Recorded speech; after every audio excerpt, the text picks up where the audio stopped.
শীত বাড়তেই রাজধানীর বাসা বাড়িতে বেড়েছে গ্যাস সংকট। কোনো কোনো এলাকায় জ্বলছে না চুলা, কোথাও আবার দিনের বেশিরভাগ সময়ই মিলছে না গ্যাস। অনেকেই বিকল্প জ্বালানিতে রান্না করতে বাধ্য হচ্ছেন। বিতরণকারী প্রতিষ্ঠান তিতাস বলছে ঢাকা মহানগরে বৈধ চাহিদা অনুযায়ী সরবরাহ এখনও ঠিক আছে। এ নিয়ে আলোচনা করতে রাজধানীর ইস্কাটন থেকে আমাদের সঙ্গে যোগ দিচ্ছেন ক্যাবের সভাপতি AHM শফিকুজ্জামান। জনাব শফিকুজ্জামান, তীব্র গ্যাস সংকট এবং ভোগান্তি কি বলবেন? কোন রকমই আসলে গভর্নেন্স বলতে কিছু নেই। আপনার তিতাসের যে নিউজ দেখালেন এবং সেখানে তিতাসে আমরা এর আগেও দেখেছি যে আপনাদের যে মিটার রিডার তাদের হলো বাড়ির পর বাড়ি হয়, 10টা 12টা বাড়ি হয়, কিন্তু মানুষ গ্যাস পায় না। এবং সেটার বিকল্প হিসেবে আপনার যেটা লাইন গ্যাস ছিল, লাইন গ্যাসের বিকল্প হিসেবে আমিও সিলিন্ডার ব্যবহার করতে হয়, মানে প্যারালাল লাইন গ্যাস এবং আপনার সিলিন্ডার এই আপনার ব্যবহার করতে হয়। এবং আপনারা দেখছেন যে সিলিন্ডার নিয়ে যে তুগলকি চললো, এবং সেখানে 1306 টাকা বাংলাদেশ এনার্জি রেগুলেটরি কমিশন যেটা নির্ধারণ করে দিয়েছে, সেটি 700, 800, 900, 1000 টাকা পর্যন্ত বেশি দামে বিক্রি হচ্ছে। এটি বলবো যে এক ধরনের ভোক্তাদেরকে জিম্মি করে আপনার কতিপয় ব্যবসায়ীরা এটা করছে। এবং এখানে দুটো বিষয়, একটা হলো পেট্রোবাংলা এবং যে তিতাস, তারা তাদের যে এই অবৈধ লাইন এবং সেটার কারণে গ্যাসের চাপ কম, এবং আপনি জানেন এখন শীতের সময় এমনি আপনার চাপটা কম থাকে, তার সাথে সাথে এটি যুক্ত হয়েছে। এবং এর বাইরে আমাদের বিকল্প যে জ্বালানির ব্যবস্থা ছিল সিলিন্ডার, এবং সেখানে আপনার যেটি আছে যে আপনারা দেখেছেন যে গতকালকে তারা আবার স্ট্রাইকে গেল, অর্থাৎ সরকারকে জিম্মি করছে। এবং টোটালি আসলে 18 কোটি মানুষ এখন এই ভোক্তাকে জিম্মি করছে বিভিন্ন সময়। এবং আমি বলবো যে তারা যেটা করছে সেটি হলো একটা ধরনের ফৌজদারি অপরাধ। আর আমাদের তিতাসের যে অসাধু কর্মকর্তা কর্মচারীরা যে লুটপাট করছে সেটি অচিরে বন্ধ হওয়া দরকার।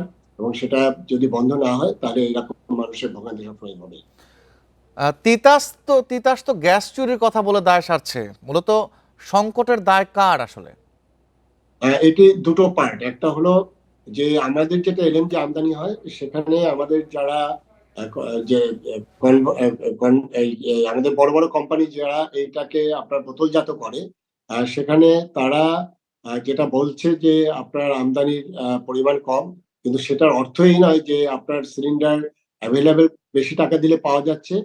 এবং সেখানে ডিস্ট্রিবিউশন এবং আমাদের খুচরা পাইকারি পর্যায়ে তারা এই সুযোগটা নিচ্ছে। তো এইটা যেমন একটা আছে ব্যবসায়ী মহল, আর একটা হলো গভর্নেন্স এর যেটা ইস্যু আমি বললাম, যেটা হলো তিতাস কর্তৃপক্ষ এবং পেট্রোবাংলা, সেখানে যে অসাধু চক্র যে কাজ করছিল এর আগেও হয়েছে। আপনার যেটি হচ্ছে চুরি হচ্ছে, সেই চুরিটা বন্ধ করার দায়িত্ব তো তাদের। এবং আপনারা দেখেছেন যে সবসময় আসলে আলটিমেটলি ভোক্তারাই প্রতারিত হচ্ছে। এবং এই যে তিতাসের যারা আছে আপনার বিভিন্ন জায়গায় তারা কি হচ্ছে, বিভিন্ন ইভেন আপনার বিভিন্ন বস্তিতে যেখানে লাইন থাকার কথা না সেখানে তারা লাইন দিচ্ছে এবং সে টাকাটা নিয়ে নিচ্ছে, তারা পকেটে ভরছে।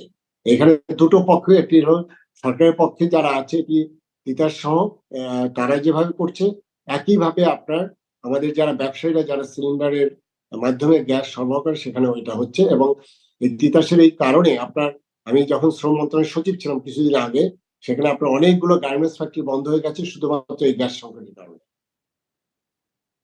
সিলিন্ডারের যে মূল্য নেওয়া হচ্ছে সেটাও অনেক বেশি এবং সংকটও রয়েছে। তো সব মিলে সংকটের উত্তরণ কোন পথে?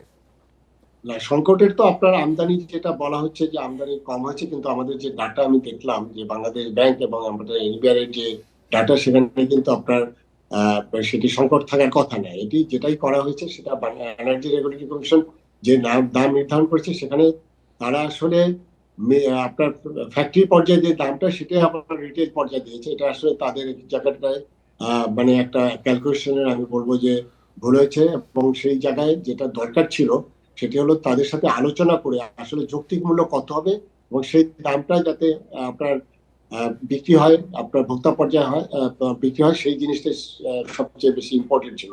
কিন্তু এখানে দেখা যাচ্ছে যে আপনার মোবাইল কোড হলো, এবং সেখানে খুচরা পর্যায়ে আপনার যদি এই দামটা বৃদ্ধি হয় তাহলে আপনার এই যে ডিস্ট্রিবিউশন চ্যানেলে কোথায় এটা হয়েছে সেটা কিন্তু খতিয়ে দেখার দায়িত্ব কিন্তু সরকারের ছিল। এবং তারা যে স্ট্রাইকে গেল এবং স্ট্রাইকে যাওয়ার পরে কিন্তু সরকারের পক্ষ থেকে এগুলো মেনে নেওয়া হয়েছে।